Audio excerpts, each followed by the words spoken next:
Kenalin dulu Pak, saya Mario. Ya, saya Fatia, Pak. Iya, ini Pak. Terima kasih, Pak. Ya apa ini rame-rame ya? Nggak Pak, begini. Kita kesini cuma pengen ngobrol aja sama Bapak. Gini Iya. Pak, jadi kita mendapat informasi.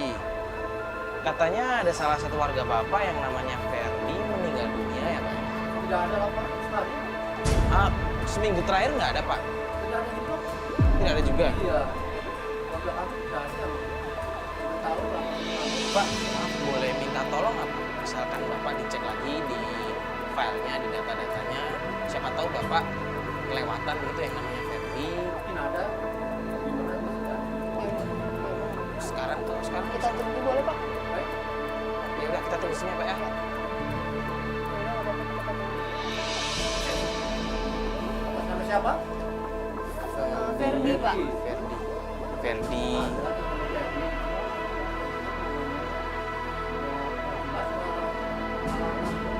Orang tuanya.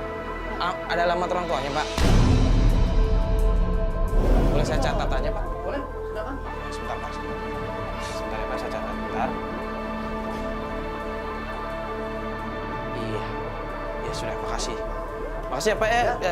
Tahu gitu kita sekalian langsung pamit aja ya. Makasih banyak ya Pak. ya udah mengganggu. Ya. Makasih loh Pak bantuannya. Assalamualaikum Pak. Assalamualaikum.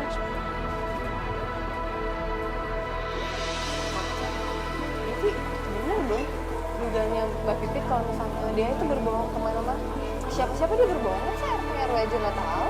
Iya jelas lah. Nah, bener sih ya kalau kayak gini. Jangan bohong ke semua orang. Saya bohong cuma karena utang. Itu dia. Itu udah dicatat kan Udah, bersama? udah. Yang penting kita udah dapat informasi alamat orang tuanya Ferdi kan. Ini kita langsung sana aja. Jadi yuk, sekarang ngabarin Bu Pipit yuk. Yuk, Yuk, ayo semuanya yuk.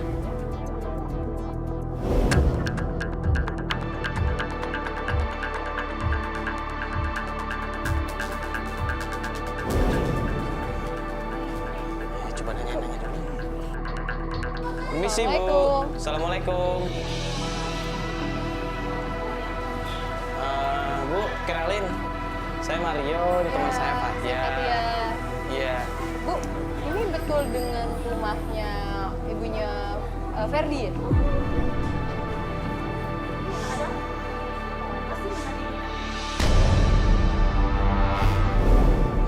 Utang.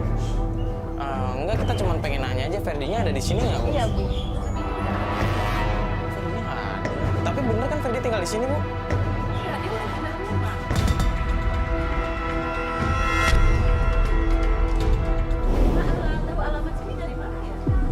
Kebetulan kita tahu dari temen Bu, kita temennya Mas Ferdi, jadi nyariin. Katanya sih rumahnya Mas Ferdi dulu di sini, berarti rumah ibu kan? Tapi dia udah pindah, saya juga pernah pindah di rumah. Tadi juga kan sama saya. Tapi Mas Ferdi sehat-sehat aja nih Bu. Alhamdulillah sehat. Saya.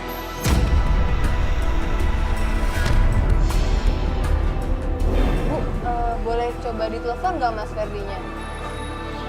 Iya.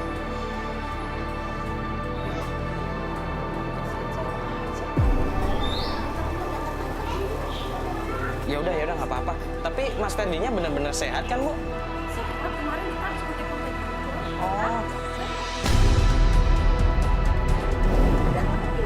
Saya mau lagi utang Bu di sini.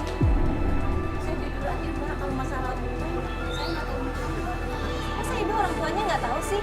saya nggak tahu Mbak. Mestinya ibu tahu dong, ditanya anaknya. Tadi masa sih? Mbak, dia bilang jawabnya begini Mbak, katanya, jangan percaya dulu orang mereka itu semua bohong, padahal Ferdi bayar. Anak ibu yang bohong, duit saya dibawa kabur tahu nggak? 40 juta.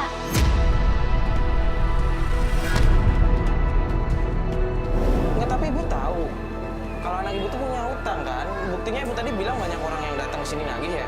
Iya banyak orang datang ke sini lagi, tapi anak-anak nggak Ya, bilang. ada apa ini? Ada apa? Ada apa? Aku mau nagih utang sama kakak kamu. Ya kalau Mbak mau nagih utang ke kakak saya, jangan ke rumah ibu saya. Ya ini kan orang tuanya. Kamu maaf ngapain ya. ikut campur? Apa?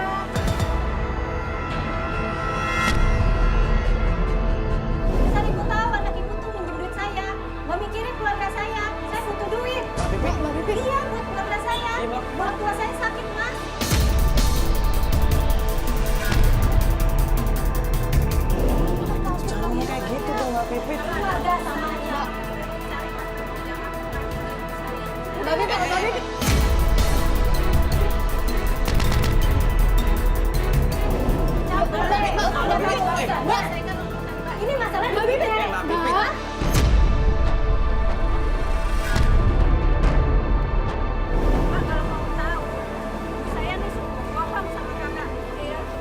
kan? apa Mbak? Bener kan Mbak kita dibohongin? Bentar dulu Mbak, dengerin dulu. Tenang dulu. Bentar, berbohong apa maksudnya? Saya akan berbohong Mbak bahwa Berti itu nanti kalau ada orang datang Mbak nanti udah meninggal. Tapi nggak mungkin saya akan berbohongin nyumpahin anak meninggal sama anak saya. Gitu Mbak. Bener kan Mas? Ternyata keluarga emang kita bohong. Astagfirullahaladzim, Mbak. Sudah meninggal. Mbak, udah. Iya.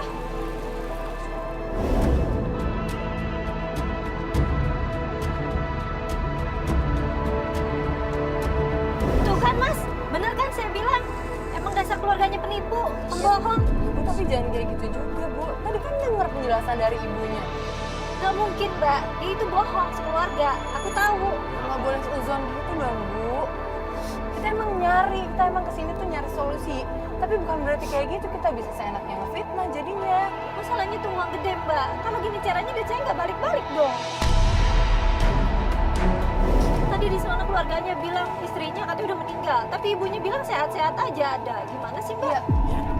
Mbak tenang dulu. Itu kan berarti kita menemukan titik terang. Kita mendapatkan informasi kalau ternyata si Ferdi ini masih ada. Tapi gimana bisa tenang Mas? Kalau orangnya kita belum ketemuin gimana? Maksud saya berarti kita itu tinggal jalan di tempat aja. Kita mendapat informasi, paling nggak kita itu mendapat progres. Berarti sekarang kita itu mengatur strategi gimana caranya biar bisa memancing Ferdi ini untuk keluar.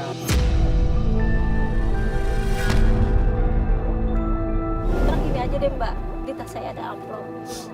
Gimana kalau kita ke rumahnya istrinya Ferdi terus pura-pura ngasih uang duka gimana? Astagfirullahaladzim, Mbak. Ini kalau nggak begini nggak terungkap dong Mbak. Ferdinya masih ada apa enggak? Tapi menurut gue itu strategi bagus sih. Ya, kita kan dari awal dibohongin dan Ferdi kan memang ternyata masih hidup. Tapi Ibu yakin, Bu? Gak apa-apa? Mungkin nggak apa-apa Mbak, ini saya ada uang. Ya Allah juga. Oke? Ya udah sih kalau misalnya emang ibunya mau kayak gitu, ibunya setuju kayak gitu, ya udah gue ikutin cara lo deh. Kita coba aja. Oke, setuju? Setuju. Ya udah. Nanti kita balik lagi nih. Ya udah yuk Mas Bas, kita balik ke rumahnya Mbak Dea ya. Tadi siang tuh.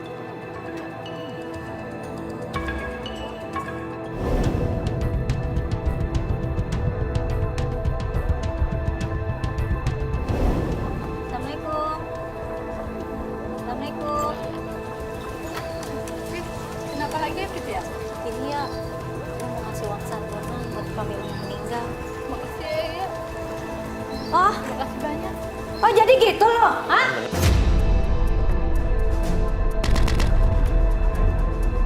Itu cara lo? Hah? Lu tuh pura-puranya ketahuan banget sih. Dasar tukang bohong. Ini cara lo kotor banget, tau gak?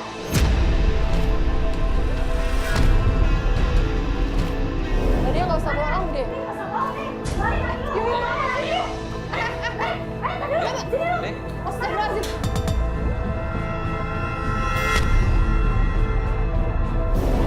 Bapak mau kemana? Bapak mau kemana? Bapak mau kemana? Itu. Mau kemana? Lu siapa? Sini ikut. Bapak mau ngomong baik-baik. Kita ngomong baik-baik, Pak. Bapak jangan Iya, udah bikin malu, Siapa yang bikin malu? Justru Bapak yang bikin malu. Udah, kita ngobrol di depan. Bapak mau ke depan. Ayo tenang, kita ngobrol di depan. Biar nggak lari-lari, Bapak. Ayo, ke depan. Tuh, Bapak lihat siapa di depan. Lihat kok.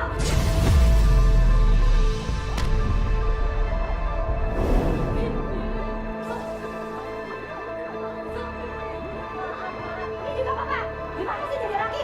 Hah? Gak ada tanggung jawab kan udah izin hari dong. Hah? Gue tuh capek. Emang gue udah ngurusin gitu doang? Dasar tukang bohong. Mbak. Nipu semua. Tenang. Kita di sini bantu Pak, bukan malah nambahin masalah ya. Yang Ini penting, sama Mas. Mbak, tolong didengerin dulu dong, Mbak. yang penting sekarang udah jelas. Kalau mereka memang bohong. Ini maaf gampang dong. Balikin duit gue. Enak aja. Kalau lo niat baik tuh udah dari kemarin ngomongin gue, nyari gue. Masa gue yang nyari lo sih? Yang utang lo sama gue. Tapi bisa ngomong baik-baik nggak? Tenang. Kesel Mas. Kita dikerjain kok Iya, dia. kita coba cari. Mundar mandir. Mbak teriak teriak-teriak gitu nggak akan menghasilkan apa-apa. Dengerin dulu penjelasan mereka, kenapa mereka nggak mau ngebayar utang. Coba Mbak Mas dijelasin. Dan kenapa sampai ngebohong soal meninggal? Gimana lagi? Saya udah gak mampu bayar utang itu. Jadinya ya itu. Tapi kan menutupi kesalahan bukan harus pakai kebohongan kan, Mas? Apalagi soal meninggal.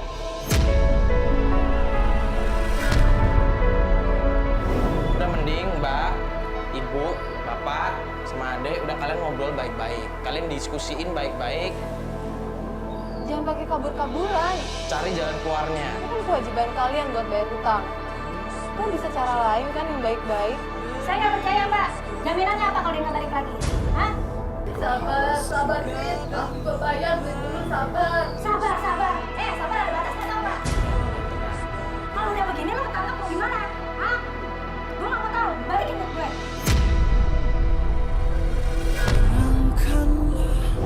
Ya udah, Mbak tenang, biar sama-sama semua tenang, sama-sama enak. Mbak juga punya jaminan tadi. Mending kita bikin surat jaminan. Gimana?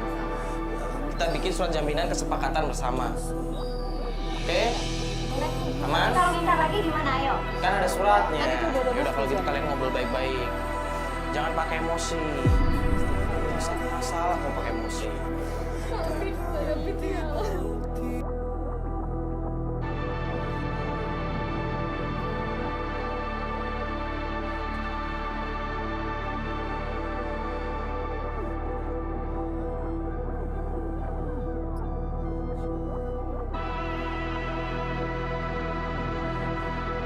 Ya, semoga ini juga bisa menjadi pelajaran buat kita semua. Kalau yang namanya hutang itu harus dibayar apapun caranya. Dan berbohong soal kematian itu nggak baik. Sama sekali nggak baik.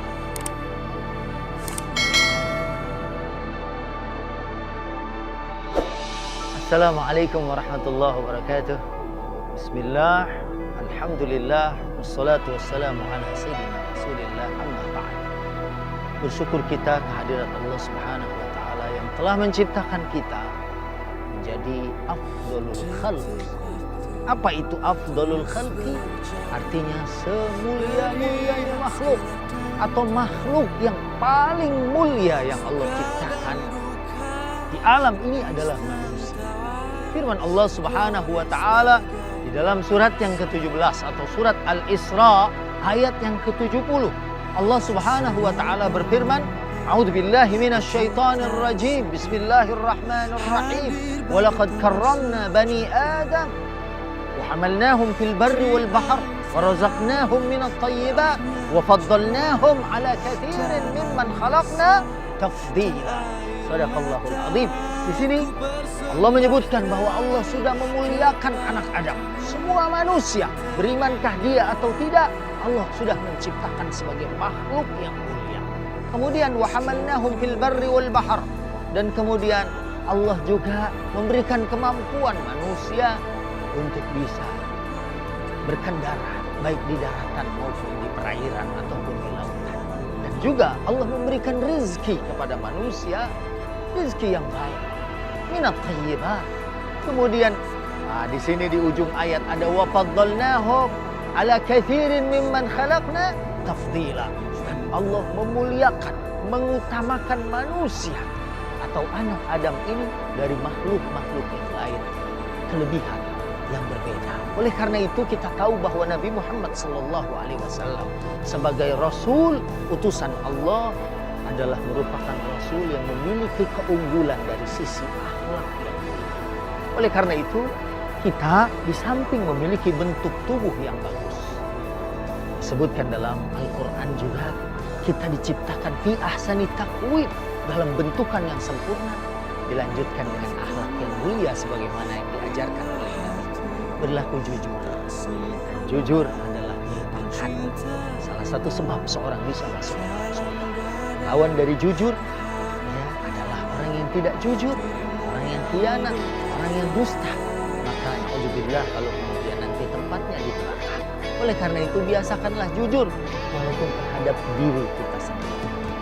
Coba apabila kita salah, kita mengakui bahwa kita punya salah kepada orang yang kita langgar atau kita zalimi. Ini dua sifat yang diajarkan oleh baginda Nabi Sallallahu Alaihi Wasallam. Mudah-mudahan bukan saja penciptaannya bagus, kalau kita mengikuti apa yang diajarkan Nabi, kita juga akan disenangi dan disukai oleh orang banyak. Wassalamualaikum warahmatullahi wabarakatuh.